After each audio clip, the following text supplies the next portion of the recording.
Hello everyone, আসসালামু আলাইকুম। কেমন আছেন আপনারা সবাই? আশা করছি অনেক বেশি ভালো আছেন। আমিও অনেক ভালো আছি। তো আবারও ফিরে এসেছি আরও একটি ভিডিও নিয়ে। আশা করছি আপনাদের কাছে ভালো লাগবে।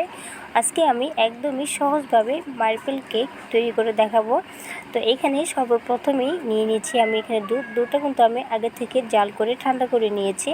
তারপরে এখানে নিয়েছি হাফ বাটি চিনি। তো সম্পূর্ণ চিনি একলগে দিব না, এভাবে কিছুটা দিব আর হ্যান্ড উইস্ক দিয়ে খুব ভালো করে মিক্স করে নিতে হবে।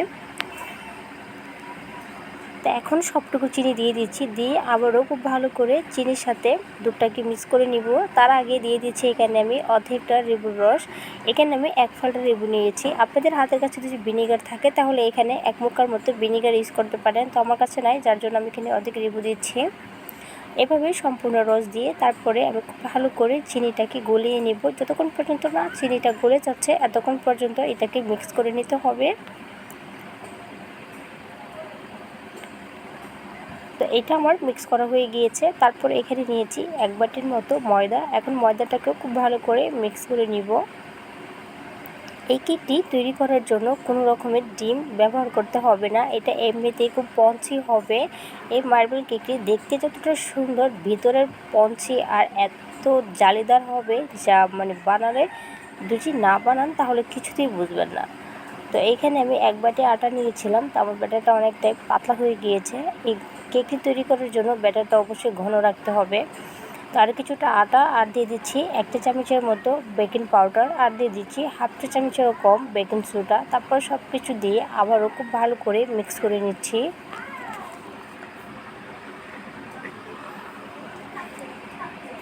তো যে দুধটুকু আমি রেখে দিয়েছিলাম, এখন এইভাবে অল্প করে দুধ দিব আর আমি একদম পারফেক্টভাবে একটি ব্যাটার তৈরি করে নিচ্ছি।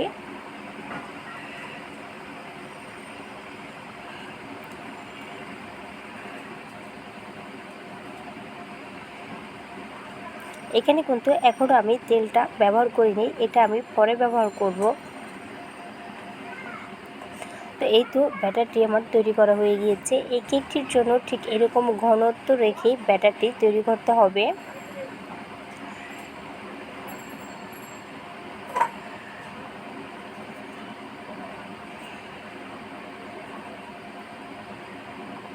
এভাবে খুব সময় নিয়ে আমি খুব ভালো করে এটাকে মিক্স করছি। এখন এটি সাইডে রেখে দিয়েছি। তারপরে এখানে আরেকটি বাটি নিয়েছি, এখানে দিয়ে দিচ্ছি কফি। এখানে আমি 2 চামচের মতো নিয়েছি কফি।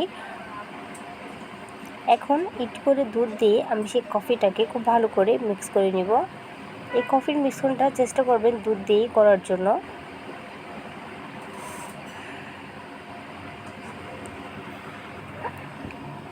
তো এই তো এটা আমার মিশানো হয়ে গিয়েছে। যে ব্যাটারটি আমি তৈরি করে রেখেছিলাম, এখন সমান ভাগে ভাগ করে অর্ধেকটি দিয়ে দিচ্ছি সেই কফি পাউডারে। তারপরে এইভাবে খুব ভালো করে এটাকেও মিক্স করে নিচ্ছি কফির সাথে।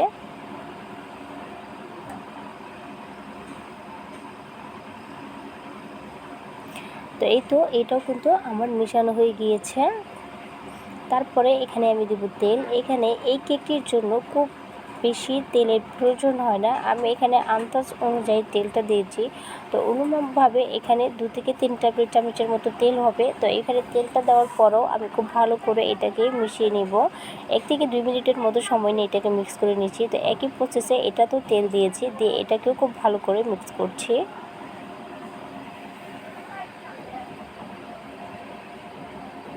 তো এই তো দুটি ব্যাটার আমার তৈরি। এখন এগুলোকে একটি সাইডে রেখে দিচ্ছি। আর যে পাত্রে আমি কেকটাকে সেট করব, এই পাত্রে একটু তেল এইভাবে হাত দিয়ে খুব ভালো করে ঘষে ঘষে লাগাচ্ছি। তারপরে এখানে দিয়ে দিচ্ছি কিছুটা পরিমাণে ময়দা। এখন ময়দা দিয়ে এটাকে খুব সুন্দর করে মাখিয়ে নিব। আপনারা যদি এই কেক তৈরি করার জন্য কেকের মুখটাকে এভাবে সেট করেন তাহলে এখানে কোনো পেপার বা কাগজ কোনো কিছু দিতে হবে না, খুব সুন্দর ইজিভাবে কেকটা মোল্ড হয়ে যাবে। তো এই তো এটাও আমার তৈরি হয়ে গিয়েছে। এখন চলে যাচ্ছি কেকের ব্যাটারটা দেওয়ার জন্য। তো সর্বপ্রথমে দেব আমি এখানে সাদাটা।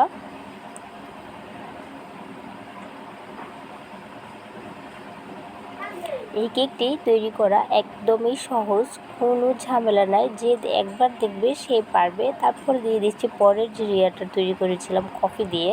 তো এইভাবে ধাপে ধাপে আমি একবার দেবো সাদা, তারপরে দেবো কফি যে তৈরি করেছিলাম কফি দিয়ে এটা, তারপরে আবারও সাদা, এভাবে ধাপে ধাপে দিয়ে পুরোটা ব্যাটার এই মোল্ডে দিয়ে দেব।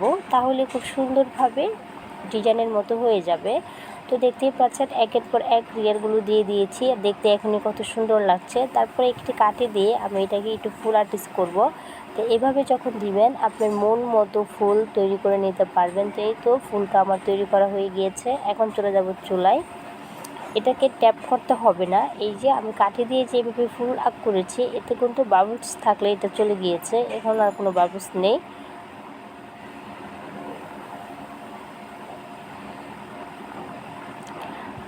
এখন চলে যাচ্ছি চুলায়। তো চুলায় আগে থেকে এটি হাই হিটে গরম করে তারপরে সেই কেকের মোলটা দিয়ে দিয়েছি।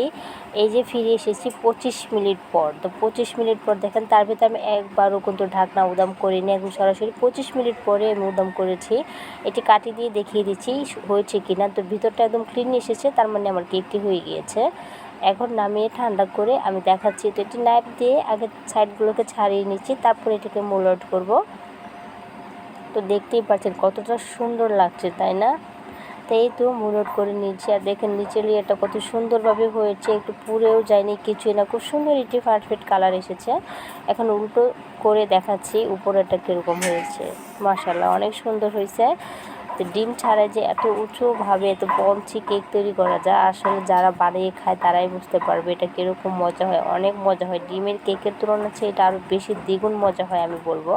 তো এটি কেটে দেখাচ্ছি আসলে ভিতরটা কীরকম হয়েছে। উপরটা একদম ফুল আর ফুল, মানে ভিতরেও খুব সুন্দর সুন্দর লেয়ার হয়েছে, একদম পার্ট বাই পার্ট, খুবই সুন্দর লাগে কেকটা দেখতে। তো দেখাই দিচ্ছি, দেখেন ভিতরটা কত সুন্দর দেখতে, কতটা সুন্দর লাগছে, তাই না?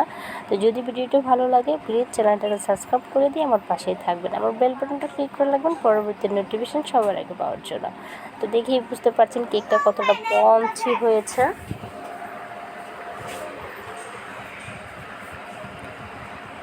এত সহজভাবে এত সুন্দর কেক তৈরি করা যায়, আপনারা একদিন হলেও বাসায় তৈরি করবেন। আর যদি কোনো আপু তৈরি করেন তাহলে প্লিজ আমাকে কমেন্টে জানাবেন। তো আজকের ভিডিওটি ছিল এই পর্যন্তই। সবাই অনেক বেশি ভালো থাকবেন, সুস্থ থাকবেন। দেখা হচ্ছে নতুন আরও একটি ভিডিওতে। আল্লাহ হাফিজ।